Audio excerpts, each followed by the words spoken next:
हमर प्रिय देशवासी लोकनि नमस्कार। आइ हमरा लोकनि एक बेर पुनः मोनक बात लेल एक संग जुटि रहल छी।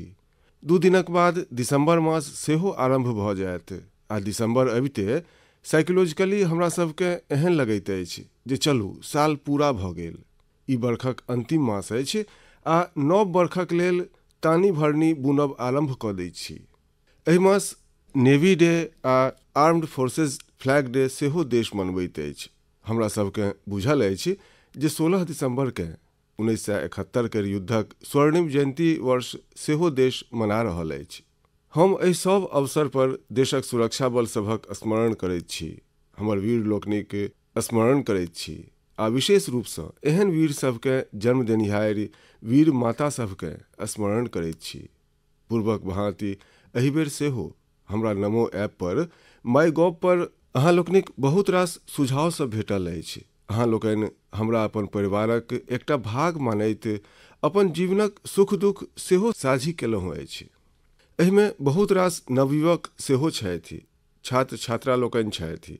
हमरा सत्ते बड्ड नीक लगैत अछि जे मोनक बात केर हमर ई परिवार निरंतर नमहर तऽ भइए रहल अछि, मोनसँ सेहो जुटि रहल अछि आ उद्देश्यसँ सेहो जुटि रहल अछि आ हमरा लोकनिक गहींर होइत संबंध हमर भीतर निरंतर सकारात्मकताक एकटा प्रवाह प्रवाहित कऽ रहल अछि। हमर प्रिय देशवासी लोकनि, हमरा सीतापुरक ओजस्वी लिखलनि अछि जे अमृत महोत्सवसँ जुड़ल चर्चा सब हुनका बड्ड पसिन्न आबि रहल छनि। ओ अपन संगी लोकनिक संग मोनक बात सुनैत छथि आ स्वाधीनता संग्रामक संबंधमे बहुत किछु जनबाक सिखबाक निरंतर प्रयास कऽ रहल छथि। मित्र लोकनि, अमृत महोत्सव सिखबाक संगे हमरा देशक लेल किछु करबाक सेहो प्रेरणा दैत अछि। आ आब तऽ देश भरिमे सामान्य लोक होथि वा सरकार सब, पंचायतसँ लऽ कऽ पार्लियामेंट धरि अमृत महोत्सवक धूम अछि आ निरंतर एहि महोत्सवसँ जुड़ल कार्यक्रम सभक क्रम चलि रहल अछि। एहने एक गोट रोचक कार्यक्रम पछिला दिन दिल्लीमे भेल। स्वतंत्रताक खिस्सा नेना लोकनिक जुबानी कार्यक्रममे नेना लोकनि स्वाधीनता संग्रामसँ जुड़ल गाथा सबके पूर्ण मनोभावसँ प्रस्तुत केलनि। विशेष बात इहो रहल जे एहिमे भारतक संगहि नेपाल, मॉरिशस, तंजानिया, न्यूजीलैंड आ फिजीक स्टूडेंट्स सेहो सम्मिलित भेलाह। हमर देशक महारत्न ओएनजीसी सेहो किछु भिन्न रूपे अमृत महोत्सव मना रहल अछि। ओएनजीसी आइ काल्हि ऑयल फील्ड्समे अपन स्टूडेंट्सक लेल स्टडी टूर केर आयोजन कऽ रहल अछि। एहि टूर्समे युवा लोकनिकेँ ओएनजीसी केर ऑयल फील्ड ऑपरेशंस केर जनतब देल जा रहल अछि। उद्देश्य ई जे हमरा लोकनिक उभरैत इंजीनियर राष्ट्र निर्माणक प्रयास सबमे पूर्ण होश आ जुनूनक संग हाथ बटा सकथि। संगी लोकनि, स्वतंत्रतामे अपन जनजातीय समुदायक योगदान के देखैत देश जनजातीय गौरव सप्ताह सेहो मनौलक अछि। देशक भिन्न भिन्न भाग सबमे एहिसँ संबद्ध कार्यक्रम सेहो भेल। अंडमान निकोबार द्वीप समूहमे जारवा आ ओंगे एहन जनजातीय समुदाय सभक लोक सब अपन संस्कृतिक जीवंत प्रदर्शन केलनि। एकटा कमालक काज हिमाचल प्रदेशमे उनाक मिनिएचर राइटर रामकुमार जोशी जी सेहो केलनि अछि। ओ पोस्टेज स्टाम्पसे पर अर्थात एतेक छोट पोस्टेज स्टाम्प पर नेताजी सुभाष चंद्र बोस आ पूर्व प्रधानमंत्री लाल बहादुर शास्त्री जीक अद्भुत स्केच बनौलनि अछि। हिंदी में लिखल राम शब्द पर ओ स्केच तैयार केलनि, जाहिमे संक्षिप्त में दुनू महापुरुषक जीवनी के सेहो उतारलनि अछि। मध्य प्रदेशक कटनीसँ सेहो किछु संगी लोकनि एकटा स्मरणीय खिस्सा पिहानी कार्यक्रमक जनतब देलनि अछि। एहिमे रानी दुर्गावतीक अदम्य साहस आ बलिदानक स्मरण ताजा कयल गेल अछि। एहने गोट कार्यक्रम काशी में भेल। गोस्वामी तुलसीदास, संत कबीर, संत रविदास, भारतेंदु हरिश्चंद्र, मुंशी प्रेमचंद आ जयशंकर प्रसाद सन महान विभूति सभक सम्मान में 3 दिनक महोत्सवक आयोजन कयल गेल। भिन्न भिन्न कालखंड में हिनका सभक देशक जनजागृति में बहुत पैघ भूमिका रहल अछि। अहाँके स्मरण हैत मोनक बात केर पछिला एपिसोड्स केर अवधि में हम 3 प्रतियोगिता सभक उल्लेख केने छलहुँ, कम्पिटिशनक बात केने छलहुँ, एकटा देशभक्तिक गीत लिखब, देशभक्तिसँ जुड़ल आजादीक आंदोलनसँ जुड़ल घटना सभक रंगोली बनेनाइ आ हमरा नेना सभक मोनमे भव्य भारतक स्वप्न जगबयवला लोरी लिखल जाय। हमरा आशा अछि जे एहि प्रतियोगिता सभक लेल अहाँ लोकनि अवश्य एंट्री सेहो पठा चुकल हैब, योजना सेहो बना चुकल हैब आ अपन संगी सभ संग चर्चा सेहो कऽ चुकल हैब। हमरा आशा अछि बढ़ि चढ़ि कऽ हिंदुस्तानक प्रत्येक कोनमे एहि कार्यक्रमके अहाँ अवश्य आगाँ बढ़ायब।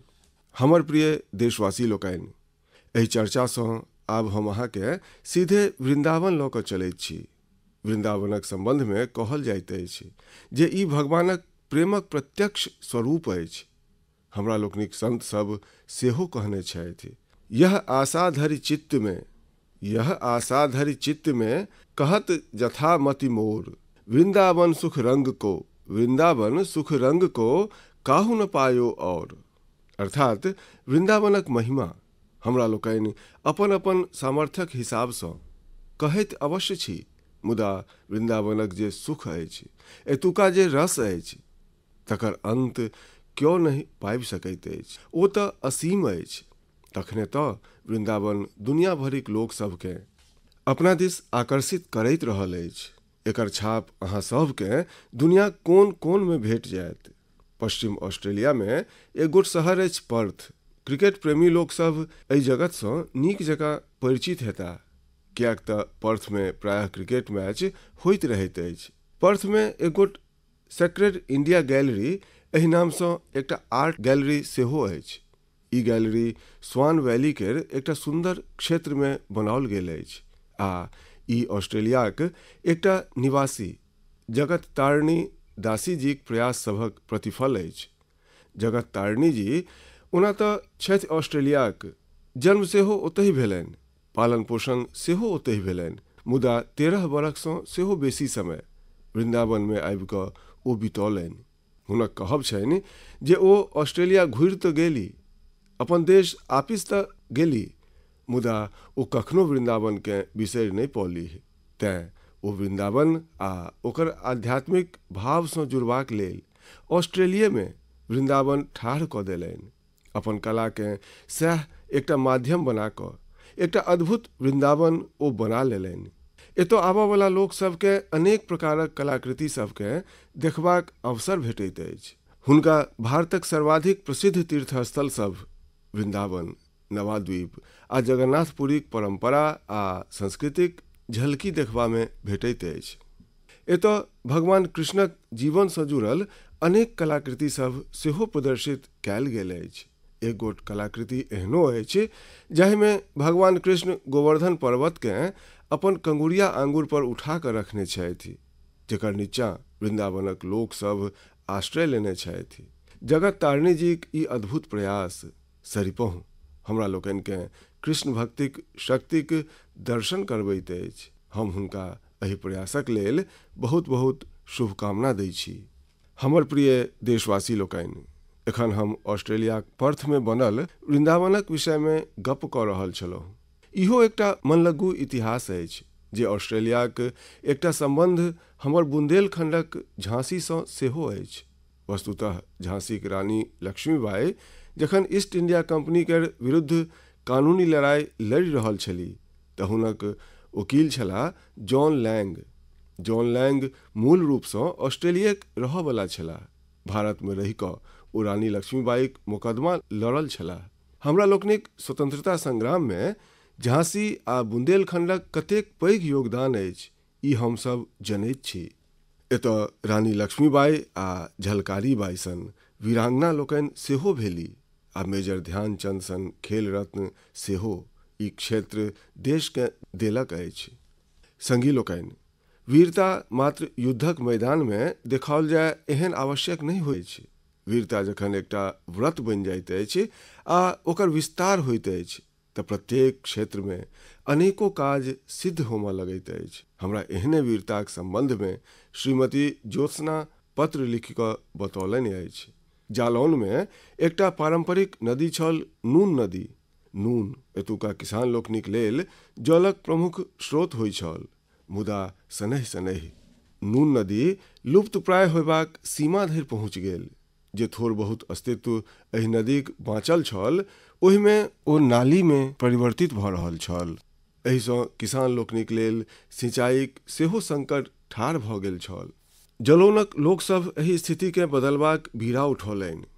एहि बरख मार्चमे एकरा लेल एक गोट कमिटी बनाओल गेल।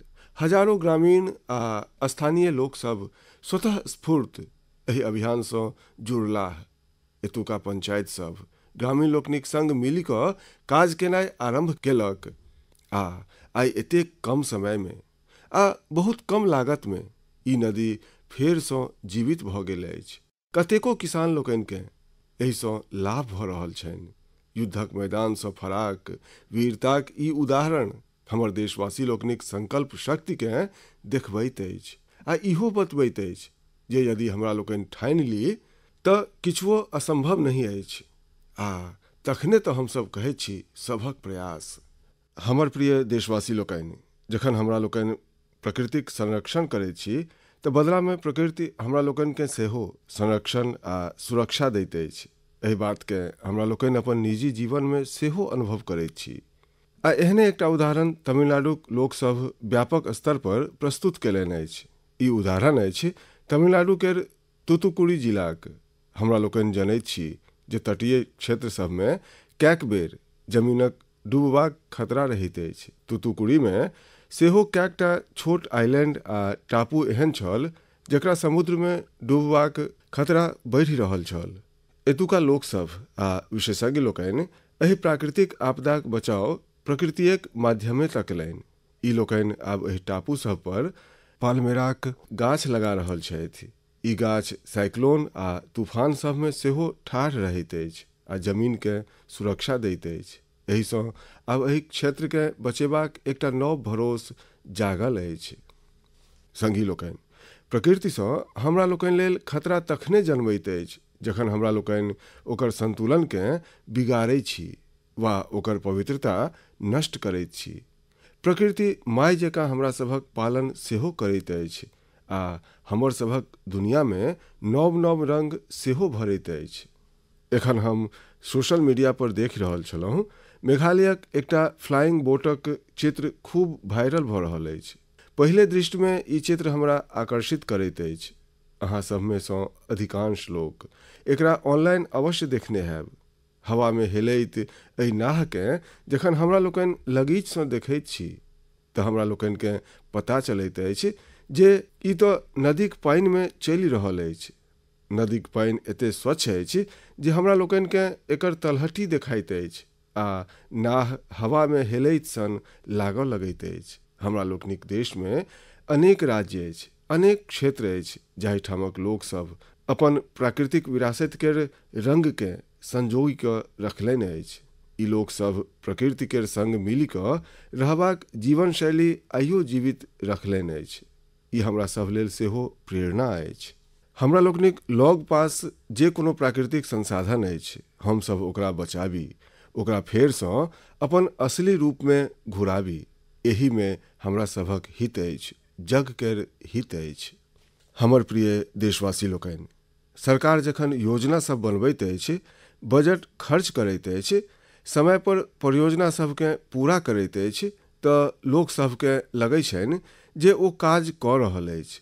मुदा सरकारक अनेक काजमे विकासक अनेक योजना सभक बीच मानवीय संवेदना सबसँ जुड़ल बात सदिखन एकटा फराक सुख दैत अछि। सरकारक प्रयास सबसँ, सरकारक योजना सबसँ कोना कोनो जीवन बदलल, ओहि बदलल जीवनक अनुभव की अछि। जखन ई सब सुनै छी तऽ हमहूँ सब संवेदनासँ भरि जाइ छी।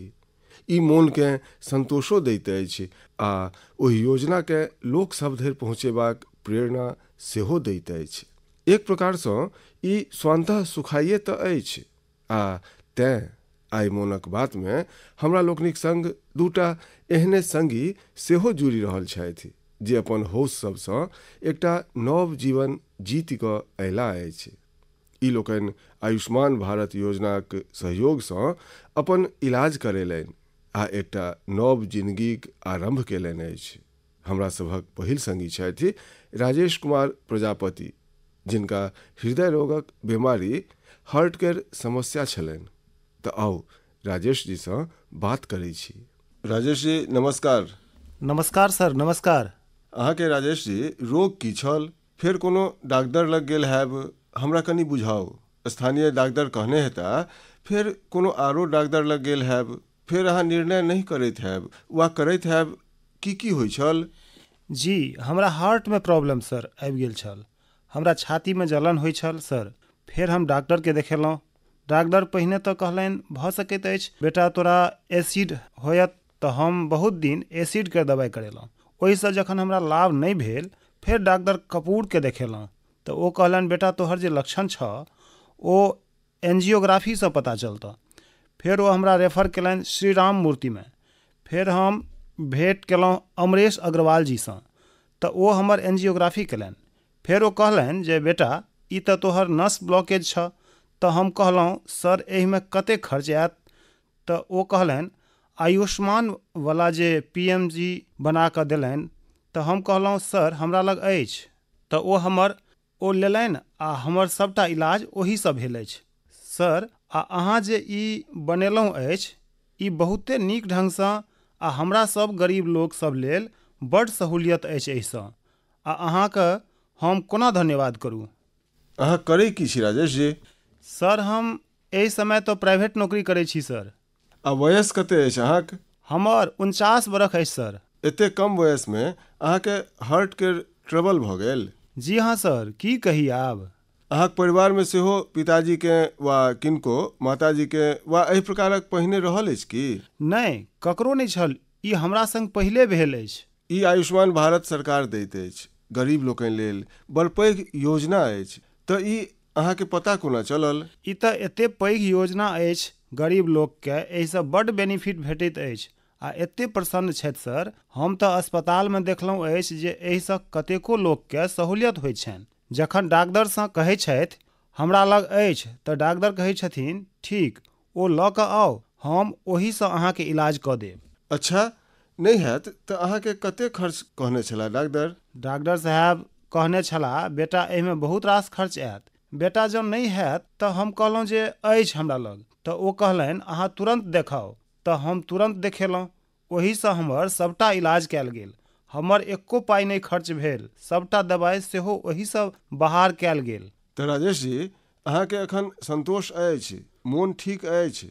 जी, अहाँके बहुत बहुत धन्यवाद सर। अहाँके आयु सेहो एते लम्बा होय जे सदिखन सत्य में रही।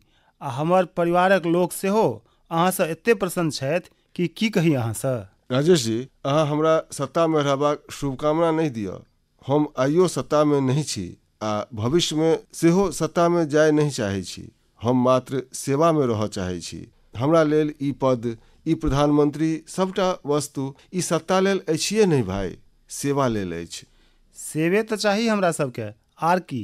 देखू गरीब लोकनि लेल ई आयुष्मान भारत योजना ई स्वयं में। जी सर, बड्ड नीक वस्तु अछि। मुदा देखू राजेश जी, अहाँ हमर एकटा काज करू, करब?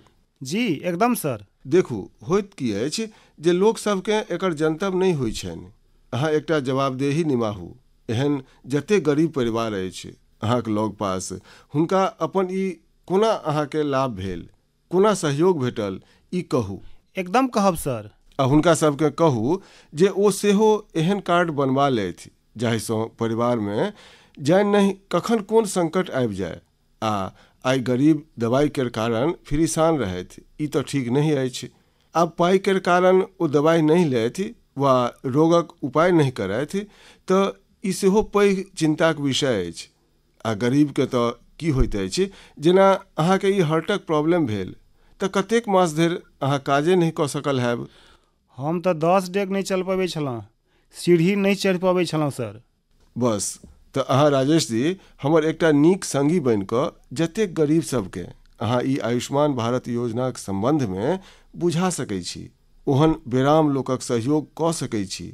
देखू अहाँके सेहो संतोष हैत आ हमरा बड़ प्रसन्नता हैत जे चलू एकटा राजेश जीक मोन तऽ ठीक भेल, मुदा राजेश जी सैकड़ों लोकक मोन ठीक करवा देलनि। ई आयुष्मान भारत योजना ई गरीब सब लेल अछि, मध्यम वर्ग लेल अछि, सामान्य परिवार सब लेल अछि। तो घर घर एहि बात के पहुँचाब अहाँ? एकदम पहुँचाब सर। हम तो ओतै 3 दिन रुकलहुँ ने अस्पताल में सर, तो बेचारे बहुत लोग एला, सबटा सुविधा हुनका कहलहुँ, होयत तो फ्री में भ जायत। चलू राजेश जी, अहाँ स्वयं के स्वस्थ राखू, कनि देहक चिंता करू, नेना लोकनिक चिंता करू आ बहुत प्रगति करू। हमर बहुत बहुत शुभकामना अछि अहाँके। संगी लोकनि, हमरा लोकनि राजेश जी के बात सुनलहुँ। आउ आब हमरा सभक संग सुखदेवी जी जुड़ि रहल छथि। ठेहुनक समस्या हुनका बड़ फिरिसान कऽ देने छलनि। आउ हमरा लोकनि सुखदेवी जी सँ पहिने हुनकर दुखक बात सुनै छी आ फेर सुख कोना अयलनि से बुझै छी। सुखदेवी जी नमस्कार, अहाँ कतयसँ बाजि रहल छी? दानतपरासँ। कतऽ कतऽ पड़ैत अछि? मथुरा में। मथुरा में? फेर तऽ सुखदेवी जी अहाँके नमस्कारो कहबाक अछि आ संग संग राधे राधे सेहो कहऽ पड़त। हाँ, राधे राधे। अच्छा, हम सुनलहुँ जे अहाँके कष्ट भेल छल, अहाँ कोनो ऑपरेशन भेल, कनि कहब जे की बात छै? हाँ, हमर ठेहुन खराब भ गेल छल तऽ ऑपरेशन भेल अछि हमर प्रयाग अस्पताल में। अहाँक वयस कते अछि सुखदेवी जी? बस 40 बरख। 40 बरख आ सुखदेव नाम, आ सुखदेवी के रोग भऽ गेल? रोग तऽ हमरा 15-16 बरखे से लागि गेल। अरे बाप रे, एते कम वयस में अहाँक ठेहुन खराब भऽ गेल? ओ गठिया बाई कहै छै जे जोर सब में दर्द से ठेहुन खराब भ गेल। तऽ 16 बरख सँ 40 बरखक वयस धरि अहाँ एकर इलाजे नहि करेलहुँ? नहीं करवेने छलहुँ। दर्दक दवाई खाइत रही। छोट मोट डॉक्टर सब तऽ एहन देसी दवाई अछि, ओहन दवाई अछि, झोरा छाप डॉक्टर सब तऽ एहन, ओकरासँ तऽ चलितो ठेहुन खराब भ गेल। 1-2 किलोमीटर पैरे चललहुँ हम तऽ ठेहुन खराब भ गेल हमर। तऽ सुखदेवी जी ऑपरेशनक विचार कोना आयल? ओकर पाइ केर की प्रबंधन केलहुँ? कोना बनल ई सब? हम ओ आयुष्मान कार्ड सँ इलाज करवेलहुँ अछि। तऽ अहाँके आयुष्मान कार्ड भेट गेल छल? हाँ। आ आयुष्मान कार्ड सँ गरीब सभक मंगनी में उपचार होइ छनि, ई जनतब छल? स्कूल में मीटिंग भ रहल छल, ओतयसँ हमरा पति के जनतब भेलनि तऽ कार्ड बनवेलनि हमरा नाम सँ। हाँ। फेर इलाज करवेलहुँ कार्ड सँ आ हम कोनो पाइ नहीं लगेलहुँ। कार्डे सँ इलाज भेल हमर, खूब नीक इलाज भेल अछि। अच्छा, डॉक्टर पहिने जो कार्ड नहीं होइत तऽ कते खर्च कहै छला? 2.5 लाख टाका, 3 लाख टाका। 6-7 बरख सँ पड़ल छी खाट पर। ई कहै छलहुँ जे हे भगवान, हमरा लऽ लिअ अहाँ, हमरा नहीं जीबाक अछि। 6-7 बरख सँ खाट पर छली? बाप रे बाप। हाँ। ओहो। एकदम उठल बैसल नहीं जाय। तऽ एखन अहाँक ठेहुन पहिने सँ नीक भेल अछि? हम खूब घूमै छी, फिरै छी, किचन केर काज करै छी, घरक काज करै छी, नेना सबके भोजन बना कऽ दै छी। तऽ मने आयुष्मान भारतक कार्ड अहाँके सत्ते में आयुष्मान बना देलक? बहुत बहुत धन्यवाद अहाँके। योजना द्वारे ठीक भ गेलहुँ, अपना पैर पर ठाढ़ भ गेलहुँ। तऽ आब तऽ बाल बच्चा सबके सेहो आनंद अबैत हेतनि? जी हाँ, बाल बच्चा सबके तऽ बहुते फिरिसानी होइ छलै। आब मैं फिरिसान अछि तऽ बाल बच्चा सेहो फिरिसान अछि। देखू, हमरा सभक जीवन में सबसँ पैघ सुख हमरा लोकनिक स्वास्थ्य होइत अछि। ई सुखी जीवन सबके भेटै, यह आयुष्मान भारतक भावना अछि। चलू सुखदेवी जी, हमर अहाँके बहुत बहुत शुभकामना। एक बेर फेर सँ अहाँके राधे राधे। राधे राधे, नमस्कार।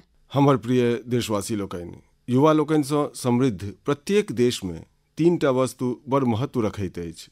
आब वह तऽ कखनो कखनो युवा केर असल परिचिति बनि जाइत अछि।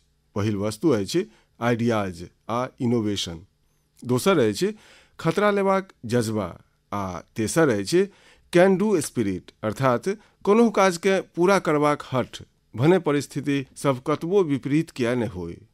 जखन ई तीनू वस्तु परस्पर मिलैत अछि तऽ अभूतपूर्व परिणाम भेटैत अछि, चमत्कार भऽ जाइत अछि। आइ काल्हि हमरा लोकनि चारू कात सुनै छी स्टार्टअप स्टार्टअप स्टार्टअप। ठीक बात अछि, ई स्टार्टअप के युग अछि आ इहो ठीक अछि जे स्टार्टअप के संसार में आइ भारत विश्व में एक प्रकार से नेतृत्व कऽ रहल अछि। प्रति बरख स्टार्टअप के रिकॉर्ड निवेश भेटि रहल अछि। ई क्षेत्र बड़ तीव्र गति से आगू बढ़ि रहल अछि। एतऽ धरि जे देशक छोट छोट नगर सब में सेहो स्टार्टअप के पहुँच बढ़ि गेल अछि। आइ काल्हि यूनिकॉर्न शब्द बेस चर्चा में अछि। अहाँ सब एकरा द सुनने हैब। यूनिकॉर्न एकटा एहन स्टार्टअप होइत अछि जेकर वैल्यूएशन कम से कम $1 बिलियन होइत अछि, अर्थात लगभग 7,000 करोड़ टाका से बेसी। संगी लोकनि, बरख 2015 धरि देश में कठिनता से 9 वा 10 यूनिकॉर्न्स भेल करै छल। अहाँके ई जानि कऽ बड़ प्रसन्नता हैत जे आब यूनिकॉर्न्स के संसार में सेहो भारत तीव्र उड़ान भरि रहल अछि। एकटा रिपोर्टक अनुसार एहि बरख एकटा पैघ परिवर्तन आयल अछि। मात्र 10 मास में भारत में प्रत्येक 10 दिन में एकटा यूनिकॉर्न बनल अछि। ई एहू लेल पैघ बात अछि किया जे हमरा सभक युवा लोकनि ई सफलता कोरोना महामारी के बीच प्राप्त केलनि अछि। आइ भारत में 70 से बेसी यूनिकॉर्न्स भऽ चुकल अछि, अर्थात 70 से बेसी स्टार्टअप एहन अछि जे 1 बिलियन से बेसी के वैल्यूएशन टपि गेल अछि। संगी लोकनि, स्टार्टअप के सफलता कारण प्रत्येक गोटेक ओहि पर ध्यान गेल अछि आ जाहि प्रकारे देश से विदेश से निवेशक सब से ओकरा समर्थन भेटि रहल अछि, प्रायः किछु बरख पहिने ओकर केओ कल्पनो नहि कऽ सकै छल। संगी लोकनि, स्टार्टअप्स के मध्य में भारतीय युवा ग्लोबल प्रॉब्लम्स के समाधान में सेहो अपन योगदान दऽ रहल छथि। आइ हमरा लोकनि एकटा युवा मयूर पाटिल से बात करब। ओ अपन संगी लोकनिक संग मिली कऽ पॉल्यूशन के प्रॉब्लम के सॉल्यूशन देबाक प्रयास केलनि अछि। मयूर जी नमस्कार। नमस्कार सर जी। मयूर जी, अहाँ कोना छी? बस बढ़िया श्रीमान, अहाँ कोना छी? हम बड्ड प्रसन्न छी। बेस, हमरा बताबी जे आइ अहाँ किछु स्टार्टअप के दुनिया में छी। जी हाँ। आ वेस्ट में से बेस्ट सेहो कऽ रहल छी। जी हाँ। इन्वायरमेंटक सेहो कऽ रहल छी। कनी हमरा अपना संबंध में बताबी, अपन काज द बताबी आ एहि काजक पाछाँ अहाँके विचार कतऽ से आयल? श्रीमान, जखन कॉलेज में छलहुँ तखन हमरा लग मोटरसाइकिल छल जकर माइलेज बड्ड कम छल आ इमिशन बड्ड बेसी छल। ओ 2 स्ट्रोक मोटरसाइकिल छल, तऽ इमिशन कम करबा लेल आ ओकर माइलेज कनि बढ़ेबा लेल हम प्रयास आरंभ केने छलहुँ प्रायः 2011-12 में, आ एकर हम लगभग 62 किलोमीटर पर लीटर धरि माइलेज बढ़ा देने छलहुँ। तऽ ओतऽसँ हमरा ई प्रेरणा भेटल जे किछु एहन वस्तु बनाबी जे मास प्रोडक्शन कऽ सकैत अछि, तऽ शेष बहुत रास व्यक्ति सबकेँ ओकर लाभ होयत। तऽ 2017-18 में हमरा लोकनि ओकर टेक्नोलॉजी डेवलप केलहुँ आ रीजनल ट्रांसपोर्ट कॉर्पोरेशन में हमरा लोकनि 10 बसेज में ओ यूज केलहुँ ओकर रिजल्ट चेक करबा लेल, आ प्रायः हमरा लोकनि ओकर 40% इमिशन कम कऽ देलहुँ बसेज में। ओ, आब ई टेक्नोलॉजी जे अहाँ तकलहुँ अछि ओकरा पेटेंट आदि करबा लेलहुँ? जी हाँ, पेटेंट भऽ गेल। एहि साल हमरा पेटेंट ग्रांट भऽ कऽ आबि गेल। आर आगाँ एकरा बढ़ेबाक की प्लान अछि अहाँके? कोना कऽ रहल छी? जेना बसक रिजल्ट आबि गेल, ओकर सब वस्तु बाहर आबि गेल हैत, तऽ आगाँ की सोचि रहल छी? श्रीमान, स्टार्टअप इंडिया के अंतर्गत नीति आयोग सँ अटल न्यू इंडिया चैलेंज जे अछि ओतऽसँ हमरा ग्रांट भेटल आ ओहि ग्रांटक बेसिस पर हमरा लोकनि एखन फैक्ट्री आरंभ केलहुँ जतऽ हम एयर फिल्टर्स के मैन्युफैक्चरिंग कऽ सकै छी। तऽ भारत सरकारक दिस सँ कतेक ग्रांट भेटल अहाँके? 90 लाख। 90 लाख? जी हाँ। आ ओहिसँ अहाँके काज चलि गेल? हाँ, एखन तऽ शुरू भऽ गेल अछि, प्रोसेस में अछि। अहाँ कतेक मित्र सब मिल कऽ रहल छी ई सब? हमरा लोकनि 4 गोटे छी सर। आ चारू पहिने संगे पढ़ैत रही आ ओहि में सँ अहाँके एकटा विचार आयल आगाँ बढ़बाक? जी हाँ, जी हाँ।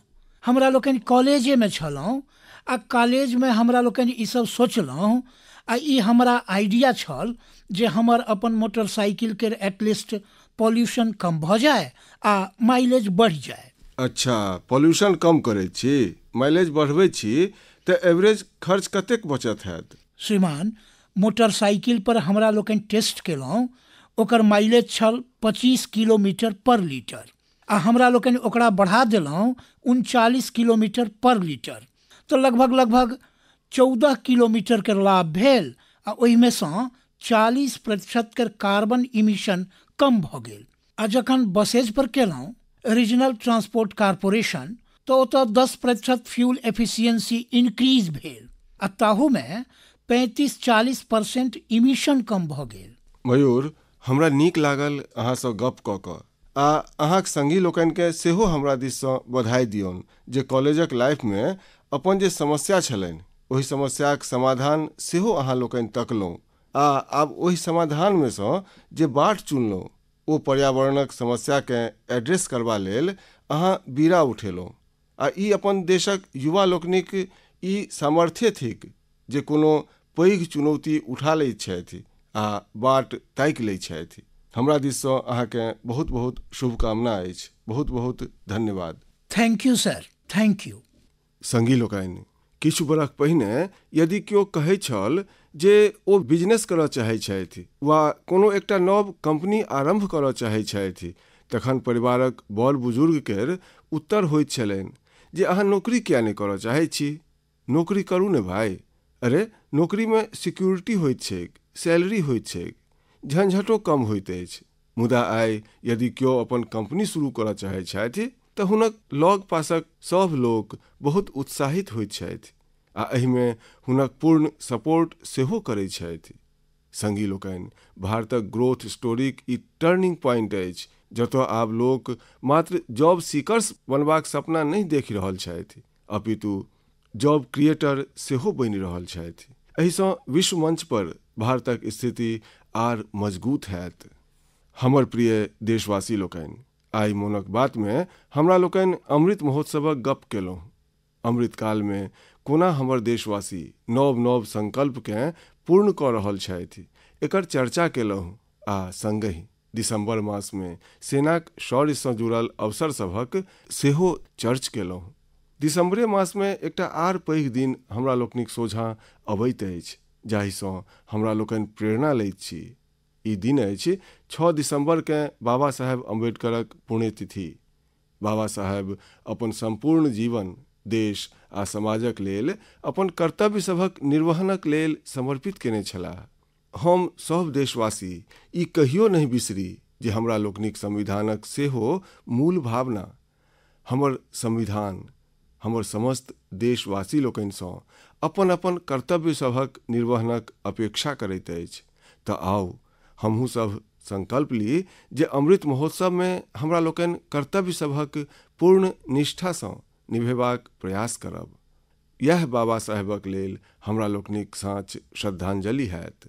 संगी लोकनि, आब हमरा लोकनि दिसंबर मासमे प्रवेश कऽ रहल छी। स्वाभाविक अछि आगामी मोनक बात 2021 केर एहि वर्षक अंतिम मोनक बात हैत। 2022 में पुनः यात्रा आरंभ करब आ हम अहाँसँ बहुत रास सुझाव सभक अपेक्षा करिते रहैत छी, करते रहब। अहाँ लोकनि एहि बरखकेँ कोना विदा कऽ रहल छी? नव वर्षमे की किछु करयवला छी इहो अवश्य बतायब। आ हाँ, ई कहियो नहि बिसरब जे कोरोना एखन गेल नहि अछि। सावधानी राखब हमर सभक उत्तरदायित्व अछि। बहुत बहुत धन्यवाद।